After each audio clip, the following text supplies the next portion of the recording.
Hello बच्चों, welcome to YouTube channel of 40 plus academy. आप सबकी डिमांड बहुत आ रही थी, आप सबकी ये सब लेक्चर्स बना दीजिए design of steel and RCC structures के, क्योंकि एग्जाम्स है आने वाले दिसंबर महीने में, जनवरी महीने में शायद। तो वीडियो के नीचे भी कमेंट किया था आपने, कुछ लोगों ने कॉल भी किया, कुछ लोगों ने मैसेज किया व्हाट्सएप पे। तो उन सबको देखते हुए मैंने वापस सोचा कि थोड़ा टाइम निकाल के चैप्टर नंबर 1 और बाकी जो भी 4-5 चैप्टर्स है सभी चैप्टर्स कवर कर लेते हैं बच्चों। ठीक है, फटाफट थोड़ा करेंगे, थोड़ा स्पीड ज्यादा रखेंगे। जो भी डाउट वगैरह रहेगा कमेंट सेक्शन में कमेंट कर दीजिएगा, जो भी क्वेरी रहेगा आपका मैं वहां पे सॉल्व कर दूंगा। ओके, ठीक है, स्टार्ट करते हैं। देखिए ये कोर्स हमारा कौन सा कोर्स है? Design of steel and RCC structure. कहाँ है ये? Diploma semester 5। किसके लिए? सिविल इंजीनियरिंग के लिए। ये मेरा कांटेक्ट नंबर है। अगर आपको कुछ भी कोई भी सब्जेक्ट के क्लासेस वगैरह ज्वाइन करने हैं online as well as offline, you can call or message on this number. You will get the detail of each and every course on this particular WhatsApp number. Okay, so हम start करते हैं। Chapter number 1 जो हमारा है, design of steel connections. Okay, तो ये हमारा है डिजाइन ऑफ स्टील कनेक्शन में तीन चीजें होती है बच्चों। मैं आपको समझा देता हूँ। एक होता है बोल्ट, फिर आएगा रिवेट, फिर होगा वेल्डेड कनेक्शन, वेल्डिंग। ठीक है, अब देखो आपके पास दो चीजें हैं, आपको इन दोनों को ज्वाइन करना है। ठीक है, आपको इन दोनों को ज्वाइन करना है। तो आप इनको बोल्ट के सहारे ज्वाइन कर सकते हो, या तो आप इनको रिवेट कर सकते हो, रिवेटिंग जिनको कहते हैं, या फिर आप दोनों को वेल्डिंग कर सकते हो। तीनों ऑप्शंस हमारे पास अवेलेबल है। अब हम कैसे डिसाइड करेंगे कि हमें क्या करना है? डिपेंड करता है कि कहाँ इसको यूज करना है। यूज के हिसाब से हम डिसाइड करेंगे बोल्टिंग करना है, रिवेटिंग करना है, वेल्डिंग करना है। पहली चीज तो ये। दूसरी चीज, कॉस्ट। कॉस्ट आज के जमाने में सबसे ज्यादा मैटर करता है। इन तीनों का जो यूजेस कॉस्ट है डिफरेंट डिफरेंट है सब जगह। तो कॉस्ट भी हमें देखना पड़ेगा कि भाई हमारे जेब में कितने पैसे हैं, उस हिसाब से हम बोल्टिंग करा सकते हैं, रिवेटिंग करा सकते हैं, वेल्डिंग करा सकते हैं। एंड अगर सब कुछ हो जाए, सबसे इम्पोर्टेंट अगर कोई बचता है तो सेफ्टी। सेफ्टी किसमें ज्यादा है? क्योंकि जान है तो जहान है। बराबर। फटाफट फटाफट ज्वाइन हो जाओ, बाकी लोग जो भी है अभी तक ज्वाइन नहीं हुए हैं, ज्वाइन हो जाओ, ज्वाइन हो जाओ, फिर आगे बढ़ा देता हूँ लेक्चर। ठीक है, मैं कहा था सेफ्टी। सेफ्टी बहुत इंपॉर्टेंट है। पैसा भी खर्चा कर दिया, जहां इस्तेमाल करना है वहां इस्तेमाल कर दिया, अच्छे स्किल्ड लेबर बुला लिए, सब कुछ कर लिया। किसके लिए सब कुछ? किस चीज के लिए करते हो? सेफ्टी। और सेफ्टी होने के लिए, सेफ्टी चाहिए, तो सबसे इंपॉर्टेंट अगर कोई चीज है जो आपको चाहिए, वो आपका डिजाइन बेटर होना चाहिए। आपका डिजाइन विथ स्टैंड करना चाहिए लोड जो आप उस पे देने वाले हो। सिंपल सा लॉजिक। बराबर। नहीं, आपने डिजाइन अच्छा नहीं किया, मटेरियल अच्छा नहीं किया, तो आप जानते हो ब्रिज वगैरह कैसे कोलैप्स होते हैं। आपने अभी रिसेंटली देखा रहेगा गुजरात में, मोरबी में एक ब्रिज कोलैप्स हुआ, अनफॉर्चुनेटली बहुत लोगों का डेथ हुआ उसमें। तो डिजाइन काफी बेटर होना चाहिए। डिजाइन के साथ साथ बच्चों, सबसे इम्पोर्टेंट ये भी है कि लोड कैरिंग कैपेसिटी कितना है, और कौन सा मटेरियल कितना लोड ले सकता है, उस हिसाब से हमें मटेरियल यूज करना है। अंडरस्टूड। तो आइए एक एक पॉइंट जरा देखते हैं। यहाँ पे मैंने सारा पीपीटी में लिख के रखा है, आप ये सारे पीपीटी को कॉपी कर ले सकते हैं, और अपने एग्जाम में यहीं से आंसर्स लिखिएगा। ठीक है, टोटली ये आज का जो लेक्चर है बच्चों ने, ये टोटली थियोरटिकल लेक्चर है। हम पूरा थ्योरी पे डिस्कस करेंगे आज। जैसे थ्योरी डिस्कस हुआ, ये लेक्चर नंबर 1 रहेगा। Lecture number 1। और जैसे ही थ्योरी डिस्कस हो गया बच्चों, हम ये लेक्चर नंबर 1 है। कौन सा लेक्चर है? Lecture number 1। इसमें लेक्चर नंबर 1 में हम क्या करने वाले हैं? थ्योरी। और लेक्चर नंबर 1 जैसे खत्म हो गया, लेक्चर नंबर 2 में हम सम्स सॉल्व करेंगे, न्यूमेरिकल्स करेंगे, जो आपके एग्जाम में 6 नंबर के आएंगे, 6 से 8। और ये आपको काफी मार्क्स देके जाएंगे। लेकिन अगर आपको थियरी अच्छे से नहीं समझा, तो न्यूमेरिकल तो समझने का सवाल ही नहीं उठता। ठीक है, डिजाइन है भाई, डिजाइन की थ्योरी समझो और वही same to same step wise आप काम करते जाओ, आपका डिजाइन के आंसर मिल जाएंगे आपको। Understood everyone? ओके। अभी एक काम करता हूँ, कलर चेंज करता हूँ, फर्स्ट पॉइंट के बारे में बात करते हैं। Structural members are connected to one another. ये समझो मेंबर वन है, ये मेंबर टू है, इन दोनों मेंबर को कनेक्ट करना है। तो इनको कनेक्ट करने के लिए कितने ऑप्शंस है? तीन ऑप्शंस। एक है बोल्टिंग, एक है रिवेटिंग, एक है वेल्डिंग। ये तीनों डिफरेंट प्रोसीजर से होते हैं, तीनों डिफरेंट है। समझ गया? तो आप बोल्ट लगा दो, रिवेट लगा दो या वेल्डिंग कर दो। इस तरीके से आप दो स्ट्रक्चरल मेंबर को या दो से ज्यादा स्ट्रक्चरल मेंबर को आप कनेक्ट कर सकते हो। बराबर। अब रिवेटिंग में क्या होता है? Rivets are becoming out of date. धीरे धीरे रिवेट का यूज कम होता जा रहा है। क्यों? Riveting requires pre heating. दोनों मटेरियल को ज्वाइन करने के लिए, कनेक्ट करने के लिए रिवेटिंग में हमको प्री हीटिंग करना पड़ता है, पहले से हीट करना पड़ता है। ज्यादा लेबर लगता है रिवेटिंग में, सुपरविजन चाहिए, सुपरवाइजर चाहिए, सुपरवाइजर का कॉस्ट बढ़ेगा, पेमेंट देना पड़ेगा। ठीक है, वैसे सुपरवाइजर तो सब जगह होगा, बोल्टिंग में भी लगेगा, कोई बात नहीं। Hence bolted connections are preferred over riveting. तो बोल्टेड कनेक्शन प्रिफर्ड है, बोल्टेड कनेक्शन ज्यादा यूज होता है। अब बोल्टेड कनेक्शन मतलब आप सीधा सीधा समझ जाओ बेटा, सीधा कहानी किसकी है? नट एंड बोल्ट की कहानी पढ़ने वाले हो आज आप। नट और बोल्ट, समझ गया? जो बच्चे घर पे बैठ के तकिया लगा के आराम से इस वीडियो को देख रहे हैं, भाई इससे अच्छा आप लेक्चर को ना देखो ज्यादा बेटर होगा। बिकॉज वैसे समझेगा नहीं। एक नोटबुक लेके बैठो, पेन लेके बैठो और लेक्चर को देखो काफी अच्छे से। जो नहीं समझा आप पूछ सकते हो, कोई भी डाउट आए, क्वेरी आए, कमेंट बॉक्स में कमेंट करो एकदम। और अपने दोस्तों को शेयर कर दो लेक्चर्स। एग्जाम नजदीक है तो एक का भला तो सबका भला होना चाहिए, सिर्फ अपना अपना मत देखो। ठीक है? ओके। अब देखो type of bolt, different different type के बोल्ट होते हैं बच्चों। जो बोल्ट हम रेगुलरली यूज करते हैं, सबसे पहला ब्लैक बोल्ट है। ब्लैक बेल्ट मत बोल देना, वो अलग है, ब्लैक बेल्ट कराटे वगैरह में। ये ब्लैक बोल्ट है। डायग्राम दिखाता हूँ आपको, ब्लैक बोल्ट, ये देखो, इसको कहते हैं ब्लैक बोल्ट। दिख रहा है ना? ये आपका बोल्ट है, ये। ओके। और इसको कहते हो क्या? बोल दो सब लोग कमेंट बॉक्स में फटाफट, क्या कहते हो इसको? NUT, नट। ये आपका बच्चों नट है। तो ये आपका पूरा डायग्राम ब्लैक बोल्ट का है। ठीक है? अब ये हम पूरा सीखेंगे, इसमें कौन सी चीज क्या होती है, किसको क्या कहते हैं, ये सारी चीजें हम लोग यहाँ पे देखेंगे ब्लैक बोर्ड में। इधर आ जाइए, आपके टेक्स्ट बुक से उठाया हुआ डायग्राम है। ये टेक्स्ट बुक से लाया हूं मैं, मैंने खुद नहीं बनाया है, टेक्स्ट बुक से उठा के फोटो खींच के डायरेक्ट डायरेक्ट यहाँ पे डाला है। ठीक है, जरा देख लीजिए। ये क्या है बेटा? इसको कहते हैं थ्रेड। क्या कहते हैं? थ्रेड। ये देखो, ये सेक्शन, ये सेक्शन क्या है? ये वाला, ये क्या है? थ्रेडिंग किया है। क्या किया है? थ्रेडिंग। ये थ्रेड है आपका।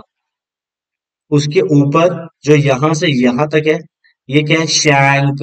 जो अनथ्रेडेड पोर्शन होता है, अनथ्रेडेड पोर्शन को बोलते हैं बेटा shank. Unthreaded portion is called as shank over here. Understood? अब शैंक का डायमीटर होता है, शैंक का क्या होता है? डायामीटर। अंडरस्टूड? कोई तकलीफ किसी को इसमें? तो ये डायग्राम आपको आपके नोटबुक में बना लेना बच्चों, और काफी अच्छे से बना लेना ताकि कोई इश्यू ना हो। ठीक है? समझ गया? ये पूरा ये शैंक है, ये थ्रेडेड पार्ट है, थ्रेड है। और ये शैंक का जो डायमीटर होता है बेटा, ये diameter, let me draw it perfectly. यहां से यहां तक ये जो डायमीटर है, ये आप वर्नियर से भी मेजर कर सकते हो, वर्नियर कैलिपर से। आपको क्या मिलेगा? डी। इसको हम डी बोलते हैं। ठीक है? अब ये जो ऊपर वाला है, ये पार्ट, इसको बोलते हैं बोल्ट का head. This is bolt head, bolt head. ठीक है? ये बोल्ट हेड का साइज, ये देखो, ये इसका थिकनेस, यहां से यहां तक, ये है थिकनेस। क्या है? थिकनेस। ये उसका थिकनेस है, हेड का थिकनेस, बोल्ट के हेड का थिकनेस। इसकी वैल्यू कैसे होनी चाहिए? ये 0.65 times of diameter multiplied by diameter, multiplied का मतलब होता है टाइम्स, 0.65 टाइम्स द डायमीटर इसका थिकनेस होना चाहिए। और यहाँ पे आप ये वैल्यू, ये वैल्यू होनी चाहिए डिजाइन पैरामीटर के हिसाब से 1.65 डी होना चाहिए। ओके। और जो टोटल लेंथ है बोल्ट का, कहां से, हेड छोड़ के यहां से लेकर यहां तक, ये पूरा इसको कहते हैं लेंथ ऑफ बोल्ट। क्या होता है, लेंथ ऑफ बोल्ट। डी मतलब नॉमिनल डायमीटर। सब लोग कमेंट बॉक्स में फटाफट टाइप करेंगे, डी का मतलब क्या होता है, तुरंत के तुरंत कमेंट बॉक्स में टाइप करो। बी का मतलब होता है नॉमिनल डायमीटर। बी का मतलब होता है नॉमिनल डायमीटर। यहां से यहां ये होता है लेंथ। क्या होता है, लेंथ। और ये है थ्रेड, और ये है शैंक। समझ गया पूरा ये। और ये देखो यहाँ जो भी चीज दिया गया है, ये नट के बारे में दिया है। ये नट, ये दिख रहा है, ये नट का डायग्राम यहाँ बनाया है टेक्स्ट बुक में आपके। ओके। ये नट है यहाँ पे। नट का डिजाइन भी होना चाहिए, नट का डिजाइन भी परफेक्ट होना चाहिए। स्लिपिंग सबसे इंपॉर्टेंट, स्लिप नहीं होना चाहिए। कनेक्शन आपका स्लिप नहीं होना चाहिए, ये आपको ध्यान रखना है बच्चों। बोल्ट का डायग्राम यहाँ पे है, ब्लैक बोर्ड, और ये नट, ये डायग्राम आपको पता होना चाहिए। ठीक है, अब सवाल उठता है बोल्ट लगता कहाँ है। पहले आप होल करोगे, ये क्या है, होल। इस होल में यहां से क्या डालोगे, बोल्ट डालोगे। सॉरी, यहाँ से क्या डालोगे आप, हाँ बरोबर, यहाँ से आप बोल्ट डालोगे। और उस तरफ से पीछे साइड से क्या करोगे, नट को टाइट करोगे, ये नट आपका। और यहाँ से आपका क्या रहेगा, बोल्ट। समझ गया। समझो, चलो एक मैं प्लेट बना देता हूँ आपके लिए। एक प्लेट बना देते हैं। प्लेट, देखिए, ये देखिए, ये मैं एक प्लेट बनाता हूँ आपको। ये प्लेट है, इस प्लेट पे 4 होल कर देते। ये 4 होल कर दिया। ये चारों होल में हम लोग क्या डालेंगे, अभी बोल्ट डाल देते हैं। क्या डालते हैं, बोल्ट। यहां से बोल्ट डालेंगे, यहां से बोल्ट डालेंगे, यहां से बोल्ट डालेंगे, यहां से बोल्ट डालेंगे, और पीछे से क्या करेंगे, नट, नट से इसको टाइट कर देंगे। समझ गया, इस तरीके। लेकिन ये सिर्फ ऐसे 2 प्लेट होने चाहिए, तभी दोनों प्लेट ज्वाइन होगा। 2 plates, how many plates will be there, 2 plates will be there. Understood everyone. Black board समझ गया, इस तरीके से ब्लैक ब्लैक बोर्ड होता है। ब्लैक बोर्ड के बारे में थोड़ा पढ़ाई करेंगे, देखेंगे ब्लैक बोर्ड क्या है, कैसा है। Black boards are made from mild steel. किसका बनता है बेटा, माइल्ड स्टील का बनता है। क्या, black board with square hexagonal head. ये है ना, ये इसका सिर, ये तो ये स्क्वायर शेप में रहेगा। ऐसा भी मिल सकता है आपको हेड। और ये वाला जो है, ये हेक्सागोनल है। कैसा है, इसको कहते हैं हेक्सागोनल। ये दिया गया जो डायग्राम में जो दिख रहा है ना, ये हेक्सागोनल है। क्या है, हेक्सागोनल। और कभी कभी ऐसा रहता है, चपटा रहता है एकदम ऊपर से। ठीक है, चिप जैसा, उसको क्या कहते हैं, स्क्वायर। स्क्वायर भी हो सकता है, स्क्वायर वाला भी मिलता है मार्केट में, हेक्सागोनल वाला भी मिलता है। ठीक है। Black board are ordinary, rough, unfinished and commonly used board. बहुत कॉमनली यूज्ड बोर्ड है। They are least expensive. They are mainly used for light structure and are not recommended for connection subjected to impact, fatigue and dynamic loads. Impact बोलेगा तो अचानक भयानक loading के लिए नहीं use करने का, नहीं तो कोलैप्स होने के चांसेस है। ठीक है। डायनामिक का, फैटिक का तो मतलब पता ही होगा। ठीक है। डायनेमिक लोड मतलब चेंजेस, ऐसा लोड जिसमें रोज चेंज हो रहा है। कभी 100 आदमी जा रहे हैं उस ब्रिज पे, कभी 1000 आदमी जा रहे हैं ब्रिज पे, कभी 500 जा रहे हैं। तो हमेशा लोड चेंज हो रहा है ना। तो जब लोड चेंज होता है उसको क्या कहते हैं बेटा, डायनेमिक लोड। Dynamic load. और एक होता है स्टैटिक लोड। स्टैटिक लोड मतलब एक बार उस पर जो लोड लग गया वही लोड रहेगा, लोड चेंज नहीं होगा। उसको कहते हैं स्टैटिक लोड। और स्टैटिक लोड लगा रहेगा तो बॉडी में आता है स्टैटिक स्ट्रेस। क्या आता है, स्टैटिक स्ट्रेस। और डायनेमिक लोड लगा तो बॉडी में क्या आता है, dynamic dynamic stress. Dynamic stress, dynamic stress. कोई तकलीफ इसमें, तो ये ब्लैक बोर्ड की थियरी में आप लिख सकते हो। ये डायग्राम बना देना, आपको पूरा मार्क्स मिल जाएगा अगर आपके एग्जाम में ब्लैक बोर्ड आता है तो। अगर आपके एग्जाम में ब्लैक बोल्ट आता है ना, तो आप क्या करोगे, आप ये डायग्राम बना दोगे, ये वाला, बराबर। और ये वाले पॉइंट्स लिख दोगे आप। एग्जामिनर खुश हो जाएगा, आपको पूरा नंबर दे देगा, कोई टेंशन नहीं। ठीक है, तो ब्लैक बोल्ट हो गया बेटा। अब उससे भी इंपॉर्टेंट अगर कोई है तो हाँ, strength board, HSFG। High strength bolt देखेंगे यहाँ पे। जरा इसका ब्लैक बोर्ड में पहले एडवांटेजेस देख लेते हैं। ये भी लिखना है आपको, एडवांटेजेस। ये क्या है बेटा? एडवांटेजेस ऑफ ब्लैक बोर्ड के एडवांटेजेस देखते हैं। ठीक है, पहला point, it require simple tool and unskilled level. ज्यादा ऐसे मतलब नहीं कि हाँ चलो लेबर है जो वो बहुत एकदम अच्छा रहना चाहिए, अच्छा मिस्त्री एकदम होना चाहिए, नॉर्मल वाले लोग भी काम कर सकते हैं। नो स्पेशलाइज्ड इक्विपमेंट, कोई बड़ा इक्विपमेंट आपको मशीनरी वगैरह नहीं लगेगा। ठीक है, यही सारी चीजें हैं, नॉइजलेस वगैरह है, डायमेंशन वगैरह सब जो भी है एक बार देख लीजिए बस इसको। लैप्स ऑफ टाइम मतलब जैसे रिवेटिंग में क्या करना पड़ता था, याद है रिवेटिंग में? रिवेट में आपको क्या करना पड़ता है? हीटिंग, प्री हीटिंग, पहले से उसको गर्म करना पड़ता था जिसको ज्वाइन करना है। इसमें कुछ गर्म करना पड़ेगा क्या?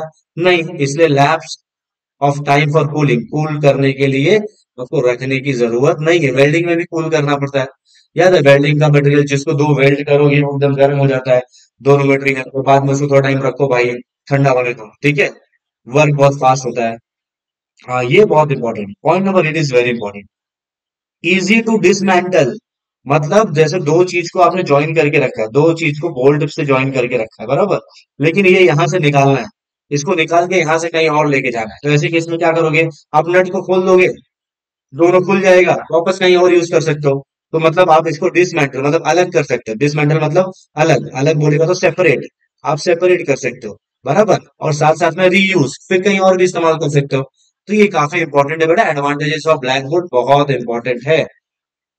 रिवेट्स और वेल्ड से तो काफी अच्छा होता है, बिकॉज सबसे इंपॉर्टेंट होता है डिसमेंटल करके कभी भी निकाल के कहीं और भी यूज कर सकते हो, ये बहुत अच्छा है।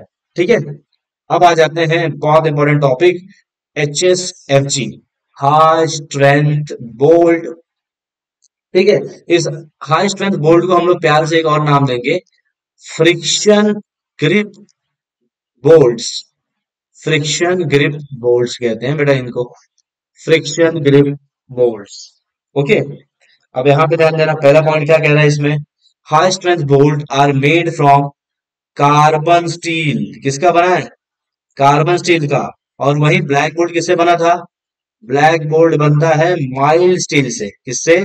Mild steel. इसमें कार्बन स्टील यूज होता है जिसमें कार्बन की मात्रा, कार्बन हाई रहता है, कार्बन कंटेंट हाई रहता है। किसमें? हाई स्ट्रेंथ बोल्ट में। इसका स्ट्रेंथ बहुत ज्यादा बनाने के लिए इसमें ज्यादा कार्बन डालते हैं, इसलिए कार्बन स्टील इसको नाम है। ठीक है, और हाई स्ट्रेंथ बोल्ट को डिनोट किससे करते हैं? Suffix S denotes A high strength bolt with hexagon head. कैसे मालूम पड़ेगा कि हाई स्ट्रेंथ बोल्ट है? जो भी उसकी पैरामीटर रहेगा, जो भी पैरामीटर रहेगा उसके एंड में क्या लगा रहेगा? एंड में क्या लगा रहेगा? एस। एंड में क्या रहेगा? एस। देखो इसमें 10.9 एस, इसका मतलब ये किसका है? कौन सा बोल्ट है बेटा? हाई स्ट्रेंथ बोल्ट है, हाई स्ट्रेंथ बोल्ट है ये। कौन सा बोल्ट है? High strength bolt. Okay, the bolt with induce initial tension are called as high strength bolt. पहले से उसमें थोड़ा टेंशन रहता है, मतलब पहले से कुछ खींचा हुआ रहता है, बहुत स्ट्रेंथ जा रहा है, स्ट्रेंथ का चेकिंग भी होता है ना, कितना स्ट्रेंथ है इसमें। ठीक है, अब यहाँ आ जाते हैं लास्ट पॉइंट पे। High strength bolt have replaced rivets and are being used in structures such as high rise building, बड़ी बड़ी बिल्डिंगों में, अरे ब्रिज बनाने में और मशीन वगैरह में क्या यूज हो रहा है आजकल? हाई स्ट्रेंथ बोल्ट यूज हो रहा है। कहाँ? Bolted connection. भैया बोल्टेड कनेक्शन करने के है अपने को तो बहुत अच्छे से इस्तेमाल करिए इसको। हाई स्ट्रेंथ बोल्ट को बोल्टेड कनेक्शन में इस्तेमाल करिए, रिवेट और वेल्ड को भूल जाइए, एकदम बिल्कुल टेंशन लेने का नहीं। हाँ, रिवेट और वेल्ड को भूल जाइए, जो सिखा रहा हूँ ना इसको पढ़ने के बाद मत भूलिए, नहीं तो वाट लग जाएगा एग्जाम में। अभी MSBT डिप्लोमा का जो एग्जाम है ना बेटा, उसमें अगर केटी लगा फिर एक केटी और लगेगा, क्योंकि one wicket bring another wicket. Similarly, one KT bring another KT bring another KT and thereafter you will get drop. इसीलिए लेक्चर को काफी अच्छे से देखो, एक बार नहीं समझ रहा है वापस एक बार देखो, रिवीजन के लिए देखो। पहले से भी मैंने ये सारी चीजों को सिखाया है, और DSS करके DRS करके जो भी हमारा वहां पे क्या बोलते हैं आप, पहले से फोल्डर बना हुआ है, आप फोल्डर में जाइए, प्लेलिस्ट में जाइए, आपको वहां ये सारे लेक्चर्स मिल जाएंगे वहां पे। ठीक है, रेगुलरली लेक्चर्स लेता हूँ अभी, ताकि आप लोग का बहुत सारा न्यूमेरिकल वगैरह सॉल्व हो जाए। ये थियरी लेक्चर है, थियरी लेक्चर के बाद हम लोग क्या करेंगे? न्यूमेरिकल वगैरह करेंगे। ओके, चलो आ जाओ एडवांटेजेस देखते हैं। सबसे एडवांटेज, अच्छा, HSFG को और क्या कहते हैं? HSFG is also called as friction bolt. क्या कहते हैं बेटा इसको? फ्रिक्शन बोल्ट भी कहते हैं ना इसको, एचएसएफसी को। अगर फ्रिक्शन रहेगा, अगर दो चीज घर्षण, फ्रिक्शन मतलब घर्षण, अगर दो चीजों के बीच में फ्रिक्शन है तो स्लिप नहीं होता है। क्या नहीं होता है? स्लिप। तो देखो पहले पॉइंट में लिखा है it does not allow slip between the connected member. और अगर स्लिप नहीं होगा बेटा तो नो फेलियर। नो फेलियर मतलब इंजीनियर सुरक्षित है, जेल में जाके चक्की पीसने की जरूरत नहीं है। नहीं तो ब्रिज गिरा, इंजीनियर अंदर, कॉन्ट्रैक्टर सब लोग अंदर चले जाएंगे। समझ गए? 12 के गांव में जाओगे सब लोग। इसीलिए हाई स्ट्रेंथ बोल्ट को इस्तेमाल करना बहुत जरूरी है। Loads are transferred by friction only. Due to high strength, less number of bolt are required. थोड़ा खर्चा बचेगा भाई, हाई स्ट्रेंथ है, कम बोल्ट लगाएंगे। एक बोल्ट यहाँ लगाया तो एक बोल्ट यहाँ लगा दिया तो भी चलेगा, थोड़ा दूर दूर रहेगा चलेगा। There are no stress concentration. अरे बेटा ये बहुत इंपॉर्टेंट, आपने पढ़ा रहेगा स्ट्रेस कॉन्सेंट्रेशन क्या होता है। एक ही जगह जब पूरा असर पड़ता है ना बोल्ट पे, तो बोल्ट वहां से क्रैक या टूटने के चांसेस होते हैं। ये सारी चीजें हमने बताई है आपको पहले भी। स्ट्रेस कॉन्सेंट्रेशन, हाँ, नॉइस कम होगा, less noise, no noise pollution. ठीक है, क्योंकि ज्यादा तो कुछ करना नहीं है, वेल्डिंग में भी थोड़ा नॉइस पोल्यूशन होता है, कोई ठोकना वेकना तो है नहीं यहाँ पे। ये नहीं चलो पट पट पट पट यहाँ पे आप किसी भी दो चीज को ज्वाइन करने के लिए क्या कर रहे हो, हथौड़ी मार रहे हो। हथौड़ी तो मारना नहीं है, तो बड़ा सिंपल सा लॉजिक है, नॉइस पोल्यूशन नहीं होगा। समझ गया? डिफॉर्मेशन मतलब टूटने के चांसेस, मतलब पचक उचकने के चांसेस कम है। Few peoples are required to make correction, मतलब दस कॉस्ट इज रिड्यूस, मतलब less labour. Less labour, few people मतलब लेस लेबर लग रहा है बेटा, आदमी लोग कम लगेंगे। ठीक है। Alteration can be done easily. Alteration मतलब चेंजेस, आप चेंजेस कर सकते हो, आपको यहाँ से कहीं वहां लेके जाना है तो काफी इजीली कर सकते हो ये सारी चीजें। तो एचएसएफजी बहुत इंपॉर्टेंट है, हाई स्ट्रेंथ बोल्ट बहुत इंपॉर्टेंट है बेटा, बहुत इंपॉर्टेंट है। एक चीज याद रखना, आपको इसमें पूछ सकता है वाइवा वगैरह में या फिर एमसीक्यूज में। High strength bolt is also called as, क्या कहते हैं उसको हाई स्ट्रेंथ बोल्ट को? और क्या कहते हैं? Frictional bolt. क्या कहते हैं? हाई स्ट्रेंथ बोल्ट को हम लोग क्या कहते हैं? Friction bolt, friction bolt. Okay. अब आते हैं types of joint, very important, types of joint. ठीक है, ये देखो दो चीज है, इन दोनों को सामने सामने ज्वाइन कर दो, ऐसे पास में लाओ, एकदम इन दोनों का फेस कनेक्ट कनेक्ट करके ऐसे सामने सामने ज्वाइन कर दो। बेटा कौन सा ज्वाइंट हो गया? But joint. कौन सा ज्वाइंट हो गया? But joint. अब ये पहला वाला है, उसके ऊपर दूसरा वाला ऐसे फिट करके यहाँ से वेल्डिंग मार दो, वेल्डिंग मार दो यहाँ से, इसको क्या बोलेंगे? या फिर चलो बोल्ट लगा दो, क्या लगा दो? बोल्ट लगा दो। ये सब ओवरलैप, जब ओवरलैप होगा तो कौन सा जॉइंट हो जाएगा? Lap joint. कौन सा जॉइंट हो जाएगा बच्चों? Lap joint. चलो तो फटाफट एकदम एक्टिव रहने का एकदम। ये देखो ये टी जैसा दिख रहा है, कैसा दिख रहा है? टी, टी शेप में दिख रहा है कि नहीं? एक यहाँ पे बेस में है और ये बेस के ऊपर ये रखा गया है तो टी जैसा दिख रहा है, तो इसको कहते हैं टी जॉइंट। हो सकता है आपने इसको वर्कशॉप में किया भी होगा, टी जॉइंट। ओके। ये देखो कॉर्नर कॉर्नर को जोड़ दिया, दोनों कॉर्नर को जोड़ दिया तो क्या हो गया? Corner joint. और ऐसे एजेस को जोड़ के दोनों को मिला दिया, क्या हो गया? Edge joint. ठीक है, एज जॉइंट। हमारे लिए सबसे इंपॉर्टेंट है बेटा बट जॉइंट और लैप जॉइंट। बट जॉइंट और लैप जॉइंट ये बहुत इंपॉर्टेंट है हमारे लिए। ओके, समझ में आ रहा है ना सबको? कुछ भी डाउट रहेगा कमेंट बॉक्स में पूछते जाओ, time to time I will give reply to you. Okay, चलो आ जाते हैं डेफिनेशन स्लैब जॉइंट के।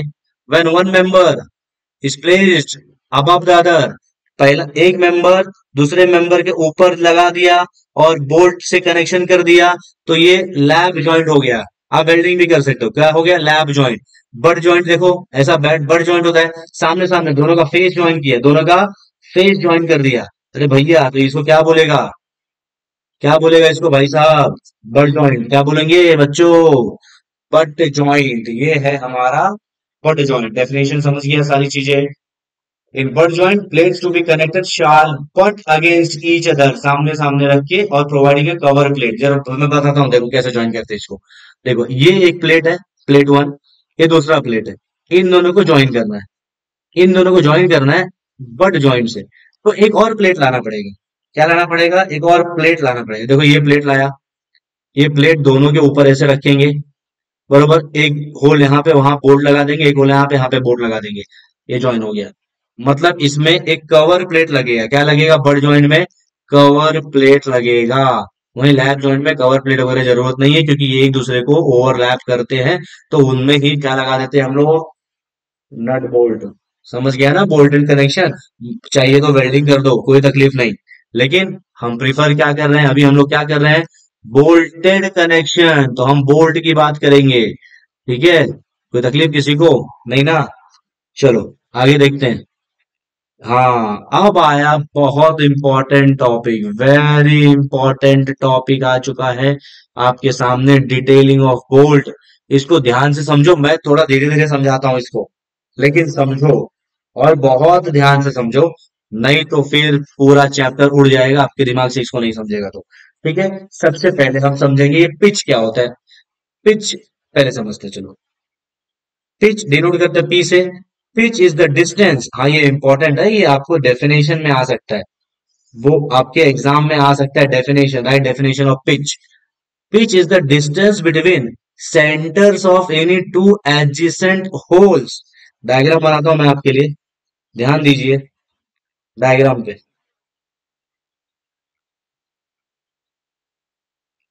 ये पहला होल है, ये दूसरा होल है, चार होल बना देता हूं। और ये हमारा लोड, ये हमारा टेंसाइल लोड लग रहा है। क्या लग रहा है? Tensile load. बराबर। तो अपना पिच चाहिए अपने को।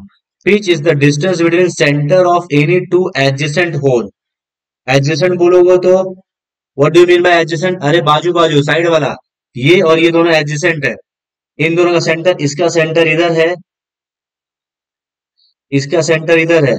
इन दोनों का सेंटर, इन दोनों का सेंटर, इन दोनों के सेंटर के बीच में, इन दोनों के सेंटर के बीच में जो डिस्टेंस है, इसको क्या बोलोगे बेटा? पिच। क्या बोलोगे? पिच। क्या बोलोगे? पिच। तो आप बोलोगे सर ये भी तो इसके एडजेसेंट है, बराबर ना? ये हमारा फर्स्ट है, इसके एडजेसेंट कौन है? ये। तो ये भी तो इसके एडजेसेंट है, तो सर आप बोलोगे ये भी पिच है। यहां से यहां तक ये भी पिच है सर। इसके सेंटर से इसके सेंटर तक इसको भी पिच बोलो ना सर। जब आप इसके सेंटर से इसके सेंटर को पिच बोलो, तो इसके सेंटर से इसको भी पिच बोलो।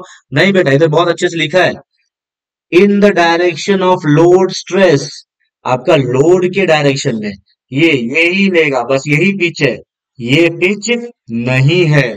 Pitch in the direction of load. हाँ, अगर आपका लोड ऐसा हो जाए, ऐसा, ये लोड कट कर दो, आपका लोड ऐसा हो जाए, ऐसा, हाँ, तो ये पिच नहीं होगा, तब आपका पिच ये होगा। समझा? इन the direction of load, this is very important, in the direction of load. So what is pitch? Pitch is the distance between centres of two adjacent holes in the direction of stress. Understood? हाँ, tensile tension member में इसकी value लेनी पड़ती है design के लिए। Design के लिए इसकी वैल्यू 16T ले लो आप। 16 टाइम्स थिकनेस ऑफ प्लेट, या फिर 200। इन दोनों में से जो छोटा होगा वो लेने का आपको। टेंशन, अगर ये कौन सा फोर्स है बेटा? टेंशन फोर्स है। ऐसे चीज में आपका पिच, पिच का डिस्टेंस कितना होना चाहिए? 16 टाइम्स ऑफ थिकनेस होना चाहिए डिजाइन करते टाइम, या तो 200 से कम होना चाहिए। दोनों में से जो भी कम है वो लेने का। ठीक है? वही कंप्रेशन में क्या होना चाहिए? कंप्रेशन में बच्चों क्या होना चाहिए? 20। और ये 200 का 200 ही रहेगा। ठीक है? मिनिमम पिच कितना लेने का? 2.5D। ये मिनिमम पिच होना चाहिए। अगर डायमीटर के रिस्पेक्ट में बात करें, अगर थिकनेस के रिस्पेक्ट में बात करें, तो 16T और 12T। लेकिन अगर डायमीटर के रिस्पेक्ट में बात करोगे तो आपका मिनिमम पिच 2.5D होना चाहिए। ठीक है? ये मिनिमम पिच है, कम से कम इतना ही होना चाहिए, इससे ज्यादा नहीं होना चाहिए। ठीक है? अच्छा, मैक्सिमम पिच कितना होना चाहिए? Maximum pitch 32T। 32T और 300, इन दोनों में से जो लेस है ओ। ठीक है? ये आपका मैक्सिमम पिच का वैल्यू होना चाहिए। अगर थोड़ा कम समझ में आ रहा है ना, टेंशन मत लो, क्योंकि जब न्यूमेरिकल्स करेंगे ना बेटा, तो ये पूरा चीज वापस रिपीट होगा। क्योंकि वहां पे आपको पिच निकालने बोलेगा, पिच की डेटा आपको कहाँ से क्वेश्चन से एक्सट्रैक्ट करनी पड़ेगी, निकालना पड़ेगा। तो आपको और बेटर वे में समझ जाएगा कि पिच है क्या एक्चुअली। ठीक है? पिच हो गया। अब आते हैं हम लोग सेकंड चीज इसको करते हैं, ग्रॉस क्रॉस सेक्शनल एरिया, एजी। ए और जी नीचे है, एजी। एजी की वैल्यू डिजाइन के लिए आप 0.78 इंटू ए यूज करेंगे, और ये हर न्यूमेरिकल में यूज होगा। ये न्यूमेरिकल में यूज होगा बच्चों, इन सबको लिखते रहो। और जो मैं बोल रहा हूँ ध्यान से सुनते जाओ, चाहिए तो कमेंट बॉक्स में टाइप करके रिपीट करते जाओ। एजी की वैल्यू कितनी लेनी है, कितनी लेनी है, 0.78 ए, कितना लेना है, 0.78 ए लेना है। ठीक है, what is AG, it is area of unthreaded portion of the bolt और शैंक। आप बोल सकते हो this is area of shank. ये देखो शैंक आपको पता ना क्या है, यहाँ पे कराया था ना बेटा, इसका एरिया, इसका एरिया, इसका एरिया, इसका एरिया, ये पार्ट का, शैंक के पार्ट का एरिया, ये कितना होना चाहिए, ये कितना होना चाहिए, एजी से डिनोट किया है, that will be 0.78 of total area, of total area. Understood हो गया, what is AG and what is pitch. Pitch क्या होता है, एक दो होल के बीच के सेंटर, जो दो होल है ना उनके सेंटर के बीच का डिस्टेंस। अगर लोड आपका ऐसा है, ठीक है, अगर ऐसा है तो, लोड ऐसा है तो यहाँ पे होना चाहिए, समझा, ये तो मैंने पूरा समझा दिया, आप समझ लो, नहीं समझा तो हम लोग न्यूमेरिकल करेंगे तो वापस से एक बार समझ लेंगे, डोंट वरी, ओके। आ जाते हैं इधर, चलो फटाफट। स्टैगर्ड पिच, और ये भी बहुत बेहतरीन है बच्चों, थर्ड वाला part, staggered pitch. It is distance between any two consecutive bolt in zigzag bolting measured parallel to load। ये भी आपको याद करना है, ये भी डिस्टेंस है दो डिफरेंट बोल्ट के बीच का, जिगजैग में आप ऐसा बोल सकते हो, ऐसा, मतलब देखो इधर, ऐसा जिगजैग, ये तो कैसा नॉर्मल बोल्टिंग किया ना, ऐसा ऐसा किया है, जिगजैग में किया है, ठीक है। तो ऐसे केस में बेटा, दो दो होल के बीच में जो ये है ना डिस्टेंस, उसको बोलेगा स्टैगर्ड पिच। हाँ अब देखो ये इंपॉर्टेंट है, गेज इंपॉर्टेंट है, gauge, it is distance between adjacent parallel lines of fasteners perpendicular to the direction of load stress. ये देखो ये पैरेलल था, ये in the direction of load stress था, ये परपेंडिकुलर होगा। अगर अभी यहाँ पे डायग्राम बताता हूँ आपको, देखो गेज, ये गेज है, ये आपका पिच, अगर ये आपका पिच है, देखो ये आपका लोड है, ये लोड है, लोड के डायरेक्शन में देखोगे तो क्या होता है बेटा, पिच, और उसके परपेंडिकुलर डायरेक्शन में देखोगे तो क्या होता है बेटा, गेज, ये गेज। मतलब अच्छा, अगर मैंने आपको पूछा ये क्या है, यहां से यहां तक के बीच की दूरी, ये क्या है, ये क्या है बेटा, तो आप क्या बोलेगा, पिच है सर, क्या है, पिच। आपसे पूछेगा बेटा ये क्या है, ये डिस्टेंस क्या है, यहां से बेटा यहां तक क्या डिस्टेंस है, इसको बोलेगा गेज, क्या बोलेगा, गेज। तो तकलीफ समझ गया, पिच और गेज क्या होता है, okay. Edge distance, edge distance, edge distance देखो इधर, ये एज डिस्टेंस, कॉर्नर से, कॉर्नर से सेंटर तक, कॉर्नर से सेंटर तक एज डिस्टेंस, कॉर्नर से सेंटर तक एज डिस्टेंस, बोले ये बोले होते क्या है, एज डिस्टेंस क्या है, यहां से यहां तक एज डिस्टेंस।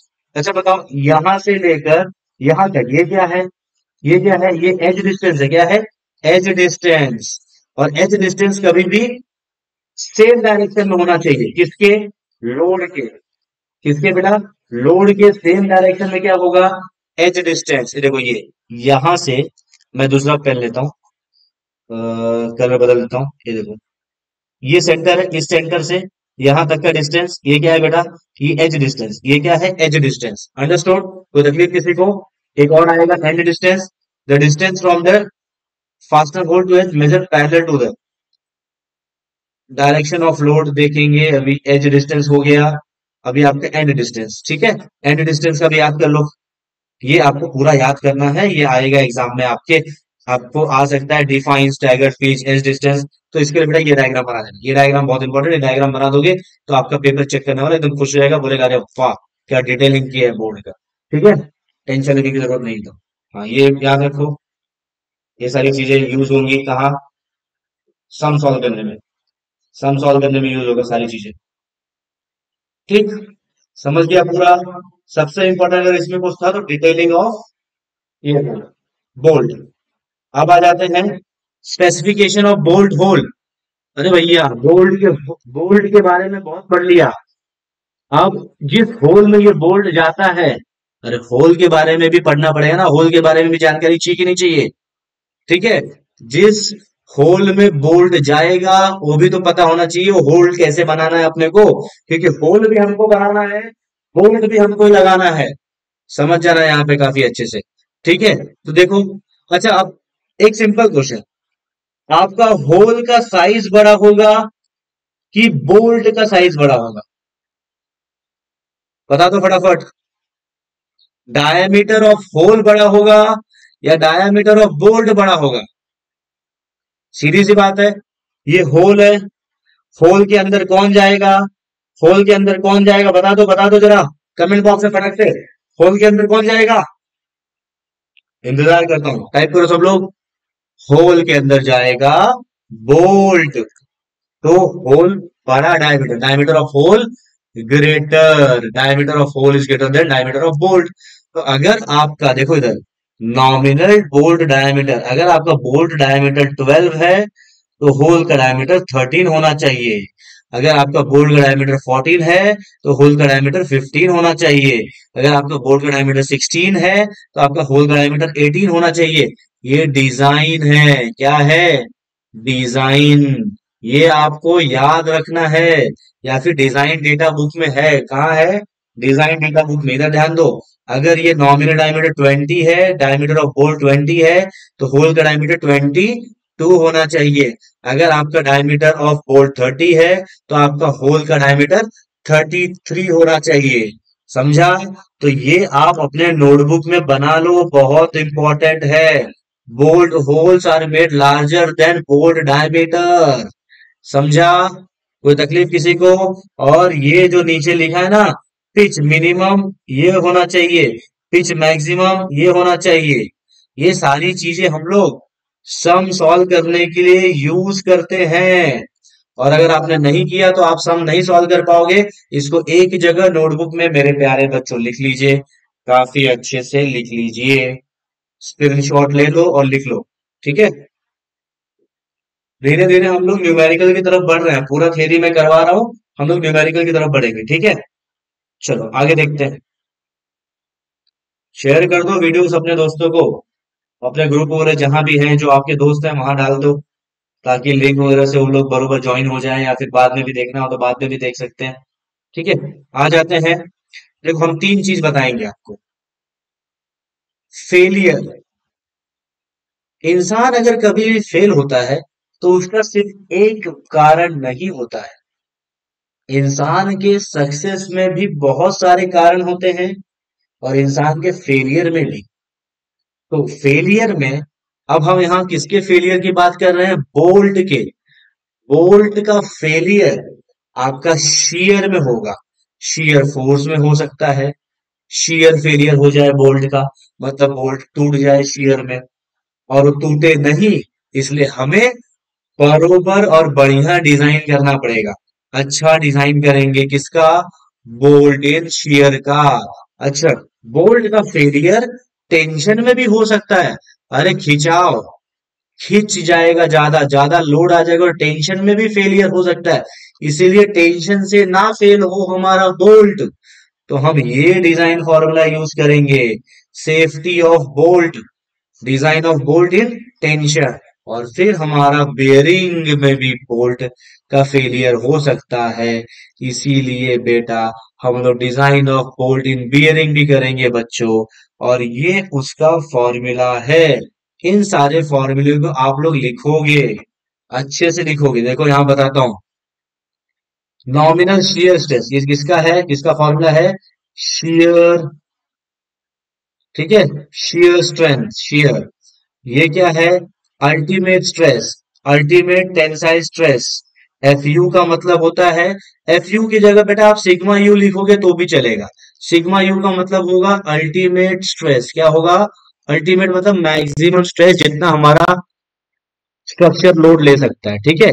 फिर ये एरिया है, A and B, net shear area, nominal playing shank area, A S B shank area होगा। ए एस बी, एस से मतलब शैंक एरिया, एन बी से मतलब net shear area, F U ultimate, N N मतलब number of shear plane, number of shear plane with thread, और N S मतलब number of shear plane without thread. ये दोनों का मतलब न्यूमेरिकल सॉल्व करते टाइम समझा दूंगा, टेंशन लेने की जरूरत बिल्कुल नहीं है, ठीक है। ये फॉर्मूला आपका, ये क्या है बेटा? गामा मतलब क्या? ये हमारा फैक्टर ऑफ सेफ्टी है, एफओएस। क्या है? Factor of safety. Factor of safety कितना लेंगे? फैक्टर ऑफ सेफ्टी शेयर में कितना लेते हैं? 1.25। कितना लेते हैं? 1.25। ये नॉमिनल, ये दो फॉर्मूला बेटा, ये नॉमिनल शेयर स्ट्रेंथ का है, और ये डिजाइन, डी बोलेगा तो डिजाइन, डी बोलोगे तो डिजाइन। ये फॉर्मूला आपको लिख के लेना है। ये फॉर्मूला आपको लिख के लेना है, स्क्रीनशॉट ले लो, इस फॉर्मूले को लिख लो। इन सारे फॉर्मूले को हम लोग यूज करके बेटा क्या करेंगे, न्यूमेरिकल सॉल्व करने वाले जस्ट अपने नेक्स्ट लेक्चर में। L2 लेक्चर नंबर 2, ये लेक्चर नंबर 1 पूरा किसका है, थ्योरी का है बच्चों। ये देखो ये फॉर्मूला भी लिख लेना है आपको, स्क्रीनशॉट लेके लिख लो। यूज होने वाले हैं सारे फॉर्मूला, यूज होंगे जितने के जितने लिखे, ये सब दिखा रहा हूँ सब लिख लो। न्यूमेरिकल सॉल्व करते टाइम सारा एक्सप्लेन भी करूंगा और सम भी सॉल्व करके दूंगा, ठीक है, नेक्स्ट लेक्चर में। इधर ध्यान देना, ये एक फॉर्मूला है, इसका मैं स्क्रीनशॉट ले लो, ये स्क्रीनशॉट ले लो फटाफट, ये फॉर्मूला लिख लेना, ये बहुत इंपॉर्टेंट है, ये यूज होगा, ये बहुत इंपॉर्टेंट है, पहले ही सब में यूज होगा।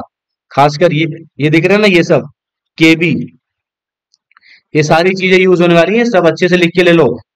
नहीं तो आपको न्यूमेरिकल नहीं आएगा, सिर्फ लिख के नहीं लेना है, आपको याद भी करना है, अच्छे से याद करना है इन सभी चीजों को, नहीं तो कुछ समझेगा नहीं। इसका स्क्रीनशॉट ले लो बच्चों, इसका भी ले लो या फिर लिख के ले लो, चाहिए तो पॉज करके वीडियो को यहाँ पे देख लो। इसको भी लिखे, 3 डिजाइन के फॉर्मूला है, एक डिजाइन इन शेयर है, एक डिजाइन इन टेंशन है, और design of bolt in bearing है। ठीक है, इतना सारी चीजें आपको डिजाइन करना है। ये हमारा यहाँ पे थियरी पार्ट खत्म हो गया, theory is over, and with this lecture number 1 is over, and thank you very much. Lecture number 2 जल्दी होगा, ज्वाइन करिएगा, उसमें बोल्टेड कनेक्शन का न्यूमेरिकल सिखाऊंगा। और उसके पहले आप लोग एक काम करोगे, please share this video to your friend, ताकि उनको भी ये पूरा बेनिफिट मिले इन लेक्चर्स का, ठीक है। लाइक कर दीजिए फटाफट, और सब्सक्राइब नहीं किए हो तो बच्चों कर दो, इसमें आपका ही फायदा है, ठीक है। Okay guys, thank you very much, will meet once again in lecture number 2 with numerical of voltage connection लेके आऊंगा आपके लिए। ओके, जो आपके एग्जाम में 110% आएगा, तब तक आप थ्योरी पढ़ लो, फिर न्यूमेरिकल करेंगे। Thank you very much.